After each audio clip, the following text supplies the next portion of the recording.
Lydia Jacob തുടരുന്നുണ്ട് ആശുപത്രിയിൽ. Lydia, മൃതദേഹം രാവിലെയോടുകൂടി മാത്രമേ ബന്ധുക്കൾക്ക് വിട്ടു നൽകുകയുള്ളൂ. 8 മണിയോടുകൂടി വിട്ടു നൽകും എന്നാണ് നേരത്തെ അറിയിപ്പ് ലഭിച്ചത്. 10:43 ഇന്ന് രാത്രി 10:43 മരണം സംഭവിച്ചത് എന്നാണ് അവിടുത്തെ മെഡിക്കൽ ബുള്ളറ്റിനിൽ നിന്നും നമുക്ക് മനസ്സിലാക്കാൻ കഴിയുന്നത്. പരമാവധി ശ്രമങ്ങൾ, ജീവൻ നിലനിർത്താനുള്ള ശ്രമങ്ങൾ ആശുപത്രി അധികൃതരുടെ ഭാഗത്തുനിന്നും ഉണ്ടായിട്ടുണ്ട്. വിദഗ്ധ ഡോക്ടേഴ്സൊക്കെ ആയിരുന്നു സലിംകുമാറിനെ പരിശോധിച്ചുകൊണ്ടിരുന്നത്. അവരുടെ ഭാഗത്തുനിന്ന് കഴിവിൻ്റെ പരമാവധി ശ്രമങ്ങൾ ഉണ്ടായിരുന്നു എന്നാണ് അറിയാൻ കഴിയുന്നത്. അതോടൊപ്പം തന്നെ വെന്റിലേറ്ററിൽ കഴിയവേ സംഭവിച്ച ഹൃദയാഘാതം അതാണ് മരണത്തിലേക്ക് നയിച്ചത് എന്നാണ് വിവരങ്ങൾ.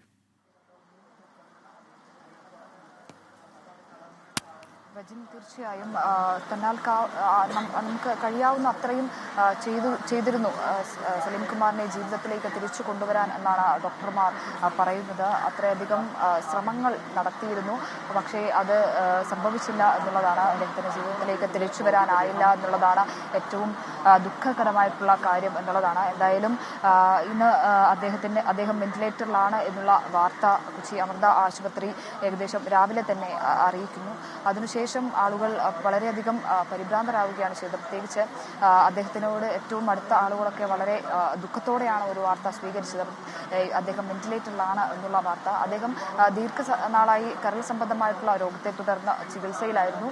അതിനെ തുടർന്ന് അദ്ദേഹം ഒരു ഘട്ടത്തിലൊക്കെ അദ്ദേഹം വളരെ അവശതകളിലേക്ക് പോയ ശേഷം അദ്ദേഹം വീണ്ടും ഈ മരുന്നുകളിലൂടെ ചികിത്സയിലൂടെയൊക്കെ ഊർജ്ജസ്വലനായി തിരിച്ചു വന്നിരുന്നു. അതേ ഊർജ്ജസ്വലതയോടെ അദ്ദേഹം പൊതുപരിപാടികളിലും ഈ അഭിമുഖങ്ങളിലുമൊക്കെ പങ്കെടുക്കുകയും തൻ്റെ സ്വതസിദ്ധമായിട്ടുള്ള നർമ്മത്തിലൂടെ അദ്ദേഹം ആളുകളോട് സംസാരിക്കുകയും ഒക്കെ ചെയ്തിരുന്നു. പക്ഷേ ഇന്ന് രാവിലെയോടെ അദ്ദേഹം വെന്റിലേറ്ററിലാണ്. അദ്ദേഹത്തിന്റെ നില അതീവ ഗുരുതരമാണ് എന്നുള്ള വാർത്തകൾ പുറത്തു വന്നു. അതിനുശേഷം ഏകദേശം രാത്രി 10:43 അദ്ദേഹത്തിന്റെ വിയോഗം സ്ഥിരീകരിക്കുകയായിരുന്നു. ആശുപത്രി അധികൃതർ അത് സ്ഥിരീകരിക്കുകയായിരുന്നു എന്നുള്ളതാണ്. അദ്ദേഹത്തിന്റെ കുടുംബം അദ്ദേഹത്തിന്റെ ഒപ്പമുണ്ടായിരുന്നു. മക്കൾ 2 പേരും ഉണ്ടായിരുന്നു.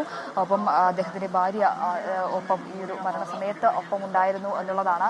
എന്തായാലും ഈ ഒരു സിനിമയിലെ പോലെ തന്നെ ജീവിതത്തിലും വലിയ പോരാളി തന്നെയായിരുന്നു സലീംകുമാർ എന്നതിൽ സംശയമില്ല എന്നുള്ളതാണ്. നാളെ രാവിലെ 8 മണിയോടെയാണ് അദ്ദേഹത്തിന്റെ മൃതദേഹം ബന്ധുക്കൾക്ക് വിട്ടു നൽകുക. 9 മണിയോടെ അദ്ദേഹത്തിന്റെ പൊതുദർശനം പറവൂർ ടൗൺ ഹാളിൽ ആരംഭിക്കും. 1 മണി വരെയാണ് പൊതുദർശനം ക്രമീകരിച്ചിരിക്കുന്നത്. വൈകുന്നേരം ഏകദേശം 3:30 വീട്ടിൽ സംസ്കാര ചടങ്ങുകൾ ആരംഭിക്കും. ഇതാണ് നിലവിൽ ക്രമീകരിച്ചിരിക്കുന്ന കാര്യമെന്ന് പറയുന്നത്.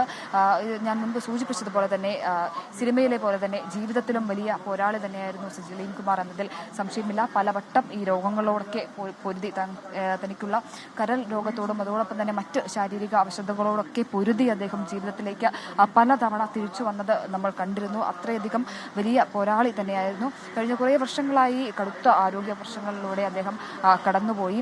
ഈ ഒരു അസുഖബാധിതനായിരുന്ന സമയത്തും വളരെ അവശതകളായിരുന്ന സമയത്തു കൂടിയും അദ്ദേഹം പൊതുപരിപാടികളിൽ സജീവമായിരുന്നു. അതോടൊപ്പം തന്നെ അഭിമുഖങ്ങളിലൊക്കെ വളരെ നർമ്മത്തോടെയൊക്കെ അദ്ദേഹം സംസാരിച്ചിരുന്നു. ആ ഒരു പോസിറ്റീവ് എനർജി തന്നെയായിരുന്നു അദ്ദേഹത്തിന്റെ ഒരു മുഖമുദ്ര എന്ന് പറയുന്നത്. ആ ഒരു ഘട്ടത്തിലും, അതായത് വളരെ അവശതകളോടെ നിൽക്കുന്ന ഒരു ഘട്ടത്തിലും അദ്ദേഹത്തിന്റെ ആ ഒരു നർമ്മബോധം കൈവിടാൻ അദ്ദേഹം തയ്യാറായിരുന്നില്ല എന്നുള്ളതാണ്. ഒരു ആശുപത്രി കിടക്കയിൽ പോലും അദ്ദേഹം വളരെ സൗമ്യനായി, വളരെ പ്രസന്നതനായി കാണപ്പെട്ടു. പ്രത്യേകിച്ച് ഇതിനു മുൻപ് അത്രയധികം ബുദ്ധിമുട്ടുകൾ ഉണ്ടായിരുന്ന സമയത്ത് പോലും അദ്ദേഹം വളരെ നർമ്മത്തോടെ ആളുകളോട് സംസാരിക്കുന്നത് നമ്മൾ കണ്ടു. എന്തായാലും അദ്ദേഹം തിരിച്ചു വരണമെന്ന് മലയാളികൾ ഒന്നടങ്കം ആഗ്രഹിച്ചിരുന്നു, അതിനുവേണ്ടി പ്രാർത്ഥിച്ചിരുന്നു. ഈ ഒരു സിനിമയിലെ പോലെ തന്നെ പല പ്രതിസന്ധി ഘട്ടങ്ങളിലും അതൊക്കെ തരണം ചെയ്ത് അത്ഭുതകരമായി രക്ഷപ്പെടുന്ന പല കഥാപാത്രങ്ങളും അദ്ദേഹം ചെയ്തു വെച്ചിട്ടുണ്ട്. അതേ കഥാപാത്രങ്ങളെ പോലെ തന്നെ അദ്ദേഹവും ജീവിതത്തിലേക്ക് അത്ഭുതകരമായി തിരിച്ചു വരുമെന്ന് രാവിലെ മുതൽ മലയാളികൾ ആഗ്രഹിക്കുന്നതാണ്, നമ്മൾ ഓരോരുത്തരും ആഗ്രഹിക്കുന്നതാണ്. പക്ഷേ അത് സംഭവിച്ചില്ല എന്നുള്ളതാണ് ഏറ്റവും ദുഃഖകരമായിട്ടുള്ള കാര്യമെന്ന് പറയുന്നത്. ഈ ഒരു പ്രതിസന്ധി ഘട്ടത്തെ തരണം ചെയ്ത് അദ്ദേഹം തിരിച്ചു വരുമെന്ന് നമ്മൾ ആഗ്രഹിച്ചു, പക്ഷേ അത് സാധിച്ചില്ല എന്നുള്ളതാണ്. എന്തായാലും അദ്ദേഹത്തിന്റെ ഒരു മുഖം, ചിരിക്കുന്ന മുഖം, അത് ഇനിയും മലയാളികൾ കാണണം എന്ന് മലയാളികൾ ആഗ്രഹിച്ചു, അതിനുവേണ്ടി പ്രാർത്ഥിച്ചു. ഈ ട്രോൾ പേജുകളിലും മറ്റും അദ്ദേഹത്തിന്റെ ആ ഒരു മുഖം നിറയണം എന്ന് അദ്ദേഹം ആഗ്രഹിച്ചു, ആളുകൾ ആഗ്രഹിച്ചു. പക്ഷേ അതിന് സാധിച്ചില്ല. എന്നിരുന്നാൽ പോലും അദ്ദേഹം ചെയ്തു വെച്ച ഒട്ടനവധി കഥാപാത്രങ്ങൾ, നമ്മൾ നിത്യജീവിതത്തിൽ ഉപയോഗിക്കുന്ന ഒരുപാട് ഡയലോഗുകൾ, പ്രത്യേകിച്ച് നമുക്ക് ഓർത്തെടുക്കാൻ സാധിക്കുന്ന ഒരുപാട് വളരെ ഐക്കോണിക്കായ ഒരുപാട് ഒരുപാട് ഡയലോഗുകൾ, ഒരുപാട് കഥാപാത്രങ്ങൾ, അത് മറ്റാർക്കും ചെയ്ത് ഫലിപ്പിക്കാൻ സാധിക്കാത്ത രീതിയിലുള്ള അത്രയധികം പ്രഗത്ഭമായ ഒരുപാട് കഥാപാത്രങ്ങൾ അദ്ദേഹം ചെയ്തു വെച്ചിട്ടുണ്ട് എന്നുള്ളതാണ്. അത് ഇനിയും ഓർക്കപ്പെടും, ആളുകളത് നിത്യജീവിതത്തിൽ നമ്മൾ ഇനിയും അത് ഉപയോഗിക്കും എന്നുള്ളതാണ് ഏറ്റവും ഒരു പ്രധാനപ്പെട്ട കാര്യം എന്ന് പറയുന്നത്. പ്രത്യേകിച്ച് ഞാൻ മുമ്പ് സൂചിപ്പിച്ചതുപോലെ തന്നെ എല്ലാ ദിവസവും നമ്മൾ മലയാളികൾ അയക്കുന്ന വാട്സപ്പ് സ്റ്റിക്കറുകളിൽ, മീമുകളിൽ, ഈ ട്രോളുകളിലൊക്കെ അദ്ദേഹത്തിൻ്റെ ഒരു മുഖമില്ലാത്ത ഒരു ട്രോളുകൾ നമുക്ക് കാണാൻ സാധിക്കുന്ന, ഏത് ഘട്ടത്തിലും ഉപയോഗിക്കാൻ സാധിക്കുന്ന തരത്തിലുള്ള ഹാസ്യാത്മകമായിട്ടുള്ള പല ട്രോളുകൾ, മീമുകൾ, അത് ഒരു അദ്ദേഹത്തിൻ്റെ ഒരു കാലഘട്ടത്തിലെ അല്ലെങ്കിൽ അദ്ദേഹത്തിൻ്റെ പ്രായമനുസരിച്ച് പറയുകയാണെങ്കിൽ മുതിർന്ന ആളുകളെ മാത്രമല്ല, ഇപ്പോൾ ഏറ്റവും പുതിയ തലമുറയിലുള്ള ജെൻസിക്കാരെ പോലും സ്വാധീനിക്കാൻ തരത്തിലുള്ള അവർ പോലും ഉപയോഗിക്കുന്ന പല കഥാപാത്രങ്ങൾ, പല ഡയലോഗുകളൊക്കെ അതിപ്പോഴും വളരെ സജീവമായി മലയാളികൾക്കിടയിൽ തങ്ങി നിൽക്കുകയാണ്.